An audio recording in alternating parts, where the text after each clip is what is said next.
unexamined life is not worth living. Pax et Bonum. Ngayon ay susubukan kong taluntunin ang landas ng ebolusyon ng filosofiya ng Greek philosophy mula sa espekulasyon ng pinagmula ng mga bagay-bagay sa daigdig or arche patungo sa sistematikong pagkaalam sa realidad o ng katotohanan. Pero bago yon, mayroon akong tatlong focus na gustong pagdiinan at pagtuunan ng pansin.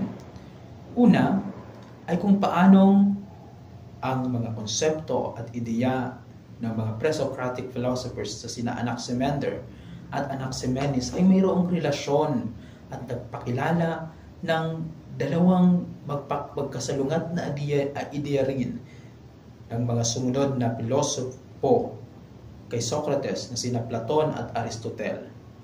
Pangalawa ay kung paanong ang mga dialogo ni Socrates kina Euthyphro sa kanyang kaibigang si Crito at sa mga mamamayan ng Athens ay nagbigay ng daan sa pagbabago ng marahil tingin sa filosofiya mula sa paghahanap sa ultimate principle of reality patungo sa ano nga ba ang kabuluhan ng mabuhay, ano ang kahulugan ng buhay, paano mabuhay.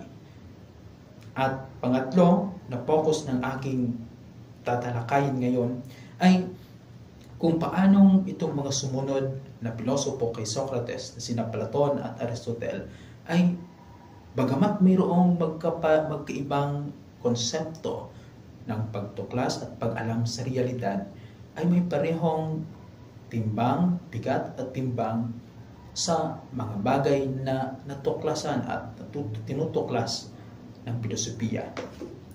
Una, simulan natin kina Anaximander at Anaximenes. Sina Anaximander at Anaximenes ay mga pre-Socratic philosophers at layunin nilang alamin ang ultimate cause of reality, the principle, the ultimate principle of reality. Kay Anaximander, para sa kanya, ang arche ay yung indefinite things, isang aperon, isang boundless and infinite thing. It's not tangible. At para naman kay Anaximenes, ang arche mula sa aperon